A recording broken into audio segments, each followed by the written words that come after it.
So I saw the events of the day. Charlie Kirk getting shot and killed.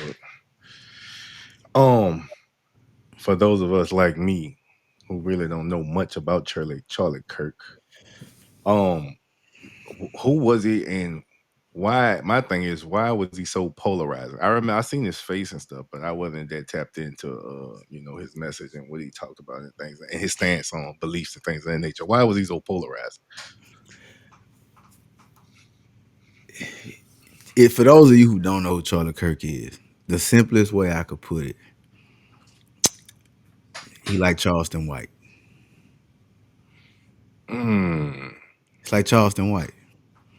If this happened to Charleston White, you would get the same polarizing response. mm. Okay. Now, all right. First off, I have no opinion about what happened today. Mm, I'm gonna be honest. I don't. He was, in my opinion, he conflated statistics to make racist points. He said disparaging things about black women. Uh, he obviously went after immigrants and illegal aliens and things of that nature. He said things against gays and transgenders and all of that. All right. He's also made points to where he doesn't have empathy for people. He said stuff like, supporting the Second Amendment might mean some people get killed by guns. He said a lot of stuff. So I'm not gonna say I don't care, but I don't really have a dog or a horse in the or whatever you want to call it, whatever animal in the race to really care about, whether, but all right. So like I'm purposely not trying to get too mm, deep into this, you feel what I'm saying? Like, mm, but at the same time, I'm seeing people trying to portray him as a martyr, and I don't think that's essentially what it is. Like I've seen people make Martin Luther King and JFK comparisons, mm, which to me is completely out of line. Uh, you know, prayers to his wife, feel sorry for his children. But like I said in a story, no one deserves to be killed. Uh, but at the same time, we are not required to extend grace to everyone. Like we not required, especially when someone says they don't have empathy. I don't. All right, well, if you don't have empathy for me, well, why should I show it to you? I mean, and I get it. You'll have people that say, well, you got to be the bigger person. Well, what does the Bible say? Well, that depends on what part of the Bible you read. Because if you read the new version, it's going to tell you that even though he didn't care about your life, you should care about his. But the old way says an eye for an eye. And I tend to function under that one. I mean, I ain't perfect, but he's someone that if I had died by the hands of a gun, just by my appearance, he would assume and try to correlate that to gang violence. He's notorious for that. He tried to say that the reason the gun statistics were so high were because of gang violence and black gangs and things of that nature. All right. So he was still a man. He was still a human life. And in all humanity, you don't want to see no one killed. You definitely don't want to see a video of it. I could feel a certain type of way about something. That means I'm not gonna just say my most deepest inner thoughts on here because it might offend somebody. And I'm not, again, not talking about this particular situation, but he he's not free. Just like Charleston White, like, bro, if that happened to Charleston White, who's surprised? yeah. Like, I tell my kids this all the time. You bring this energy on you. He spewed hatred. He spewed hatred. He spewed disrespect, dissent, discrimination. But what made him good was he was intelligent and he knew how to do it. It was just, he knew how to do it in a way without it being overtly just raw and, what I'm saying? And he made it light on the ears. Hmm. By saying it's just like dog whistle stuff in the 50s and the 60s when they couldn't say they didn't want black people in certain neighborhoods and they wanted to keep perpetuating segregation. They used busing. We don't want that bussing. Because what does bussing mean? Bussing mean bussing black folks over here to white folks.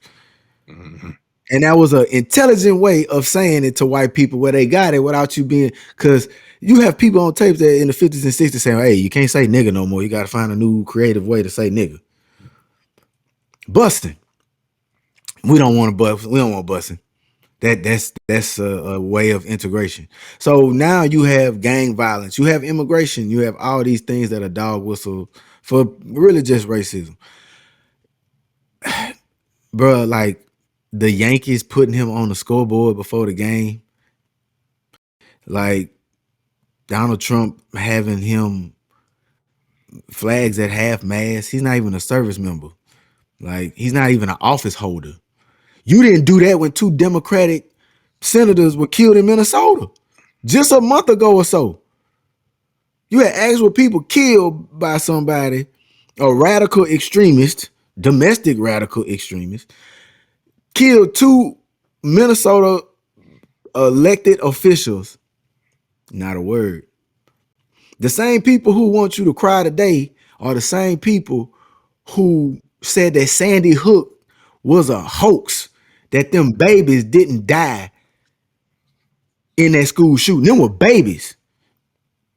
Them were babies. Them kids that went through that just not graduating college. Man, come on. Let's be real.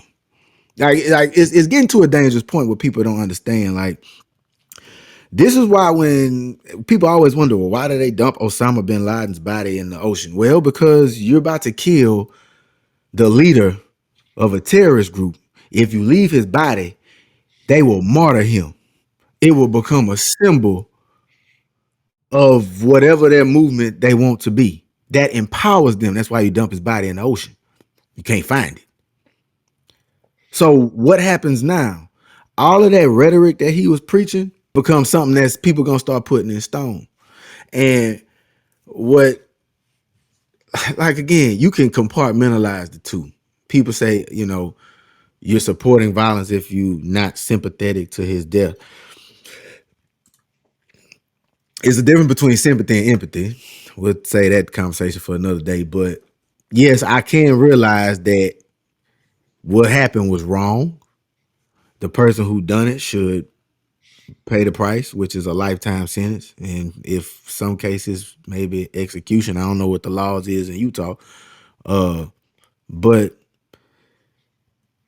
we can also admit that it's wrong, but admit at the same time, 2 plus 2 equals 4. Like spewing what he spewed, welcome somebody to go that point with him. That's why I said when I sat and thought about it, I'm like, this is like Charleston White. Like it's the same thing, and that's what kind of makes me mad is the only thing that makes me mad about it is because people can feel. I've seen people make jokes. Man, that's the world we live in now. Yeah. And when you die, everybody ain't gonna cry about you. That's the social media where people gonna have different opinions, right? As a teacher, as an educator, everybody ain't gonna have no pleasant opinion about me. It ain't gonna all be cookies and ice cream. Shit, it's gonna be some raw uncut. I ain't like him or how he operated, but man, that's fine. You can't get mad about that. I see people posting these long, drawn out posts about philosophical memoirs about how people should feel and talk about life. And this is what I don't like. People saying that, oh, we've become desensitized to violence. Baby, we've been desensitized to Mhm. violence. Mhm. They hung black people and put them on postcards to send to their families. We've been desensitized. Black people for sure. Black people grew up. We was raised like Bane said. You just was brought to the darkness. I was born in it. For real. Man, who desensitized to violence? Man, we've been desensitized to violence. Man, I done seen people shot in their head, man, how all they stuff just laid out on the curb. Like, man, like who just not getting desensitized to it? Like I said, when Sandy Hook happened, y'all didn't even believe it. So who desensitized to violence? Now the other side is the scare side, like I said. Like who's to say, and they politicizing it to the extreme, bro. Like coming out, they don't even know who did the stuff, and they like the Democrats. First off, news fact, I'm not a Democrat. I don't view myself as one, but I know they ain't the ones to blame for this. Like no party is. That actually has absolutely fucking nothing to do with none of this. Like, uh, like, bro, like, but that kind of rhetoric right there in itself is gonna start what we talked about the last time, civil Mhm. war. Mhm. You gonna start having these red states and these blue states. Like it ain't even about black and white no more. Like racism was one thing. We start talking red versus blue. Oh, that's when you start talking about civil war. That's leading to more unrest. That's when your government start breaking apart. Mhm. Mhm. Like black versus white, civil rights, that whole push, that's black people versus the government. And that's just us trying to get as much as we can over a period of time. And that's a vertical thing. You know what I'm saying? That's like vertical. Mhm. Democrat versus Republican is horizontal. Mhm. Mhm. That's you see what I'm saying? Mhm. Yeah, you know what I'm saying? I told you I had a point. I'll go get one. There it is. That's where we need to be. That what concerns me. When I see I don't know her name, but she's a congresswoman. The Democrats have the baby. You don't even know who did it yet. Like it's dangerous, bro. It's real dangerous. Uh, people should be concerned. I am. It's sad, bro. Like it's horrific to see. I saw it Yeah. from the long view. I saw it from the long view first. And I'm like anybody else. Like I'm gonna give it one good look because I'm human. I'm inquisitive. Uh, I gave it one good look from the long view. Then I saw one from somebody that was like up front. Mhm. I was like, oh wow, Mhm. that's pretty graphic. So you know, you got to watch the energy. You know, I get what he's doing. I get what he's doing. Uh, obviously, he had a very welcoming setting. I mean, we went to LSU, so that's just like Free Speech Alley. Yeah. Yeah. No, and put it like this, bro. Like, just think if we was at LSU and it's a guy that's in front of the union every day in Free Speech Alley with a sign that say "I hate niggas." How many days do you think he gonna get by with that sign before Yeah. somebody do Yeah. something? Yeah. It's gonna be a confrontation rather quickly. Like Yeah. we might give you that first day because we know it's Free Speech Alley and we know you're not supposed to touch it. We know we supposed to let whoever say whatever in this little area, right? Mhm. But just think by day 3 or 4. You done had to watch this man going to class every day. Man, day two, gutter. That's Man, it. people going home like, man, he out there tomorrow. Then you already know you gonna have because you always got it's college. You got groups. You got that pro black group that's in like the NAAC college, the campus NAA. They Yeah. gonna be the first ones out there on his ass picking it right against him. But you gonna have somebody that's probably from the hood, first Mhm. generation college student. Man, we don't know how to respond Got to the, this. got that iron on them in the book sack. We know, it's just what it was. I ain't even talking about that, man. Somebody gonna put their hands on that man first. Like in that situation, like I think, I think, I think with Charlie Kirk was open air, these open air arenas. They were working. He was promoting himself. Like let me tell you. Let me say why I also equate him to Charleston White. I do not believe Charleston White believe a lot of the stuff that come out of his mouth. Okay. I believe at foundation he does, but then he conflates his own thoughts to make them just so radical that he gonna get a spot. Because at the end of the day, it's about what? Views, Yeah. making money. Right? Uh like he had that, what's the latest clip he had with the HBCU? Where he done ran him Mhm. off campus, right? I hate HBU. I went to a white school, all that. Bro, he saying whatever he want, bro. Like some of that stuff we know not even true, bro. Like you damn near in jail with 15, something like that. So Yeah. like he just be saying like, and I believe Charlie Kirk to the same extent because Charlie Kirk is well educated. Like he know that when Miss Congressman Lee said that I am a product of affirmative action, Hmm. but I am not an affirmative action graduate. Hmm. She had a whole speech around that. And he took that speech and twisted it and was like, look, she said she was an affirmative action hire. She's not qualified. Then he started naming all these other black congressmen, even Michelle Obama, Hmm. right? I honestly don't think he believes that because he is smart enough to know that this woman is a lawyer and well educated. Yeah. But he also know that it's a lot of uneducated people out there in the world who will never be in the vicinity of Michelle Obama who think that about her. So if I go on there and say it, it's gonna go. It's rally. Yeah. They're gonna rally behind it. Yeah. Yeah. That's why you have social media breeds extremists because the more extreme stuff I say, the more followers I get. Like, remember, bro, I told you, like, when we first started this, bro, I'm like, man, I could say some extreme stuff. I'm smart enough to make it sound like it's true. But I know better than that. I went to school for journalism, so I know what it means to have journalistic integrity, meaning that everything come out of my mouth that I write down, I need to at least be able to prove or say that it's my actual feelings and not say something just because I want more people to follow. Because I mean, how easy would it be for both of us to come on here and then be like, white devil, white devil, white devil, and then we just gonna get all these pro black, just super pro black people, right? That's gonna come to our platform. Like it'd be easy for us to do that, but Yeah. that's not the truth. Like I don't believe that all white people are the devil. I mean, you got black devils. Hell, you got all kind of color devils. Red devil, green, like Booster say, red light, green light, yellow light.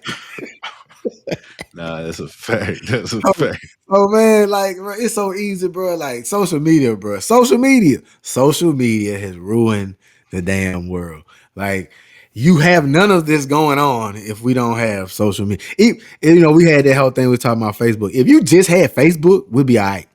Yeah. Facebook is more in depth, but when it gets to the point where I could just make a page, put a picture of a cat on there, and just start saying the most hateful crap in the world, Yeah. Yeah. That's the and page. then Yeah. and then people start following me, and then I start getting monetized, and I just start saying more racist stuff. Like you know what I'm saying? Like, bro, I don't know. I don't know. I don't. It's crazy. It's crazy.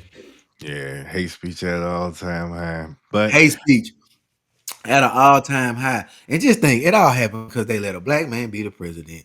Like that, it's really what it kind of like it's math, dog. For every action, what we learned in science, for every action, there's an equal and opposite reaction. All right. Uh, so what is the reaction to 8 years of a black man being president? You're gonna have a lot of the racial tension start coming to the ground yeah. from the root because that's how it works. That's why we have elections every 4 years and elect senators every 2 years, right? And that's why it works. So that's why I said, man, it's important that we realize that all this, you know what I'm saying? Because they're gonna use this to try to win more votes. That's what it boils down to. Yeah. If we have an election. Definitely condolences to his family. What you got on the way out, man? Yeah. I'm gonna leave on that. Like for real. Like I, I'm intellectually, what's the word I'm looking for? I'm intellectually equipped to understand that how I feel for him. Right. I'm not happy he's dead. I just know the energy that he provided and have an appropriate. I have a thing with appropriateness to a level of equality. But for his wife, his children, deepest sympathies. Like I mean, he got two small children. I got two small children. They got to grow up without a daddy. They don't know nothing about none of this we talking. Yeah. They gonna wake up in the morning and they dad ain't gonna be there. That's another side to look at, right? Like I said, people making jokes. All right, I ain't gonna even lie and say some of them ain't funny. Some of them are clever. But you bring this on yourself by what it's and this goes back to what you do in life, right? What you do in life is reflected in your death. Mm. I'm gonna leave with that.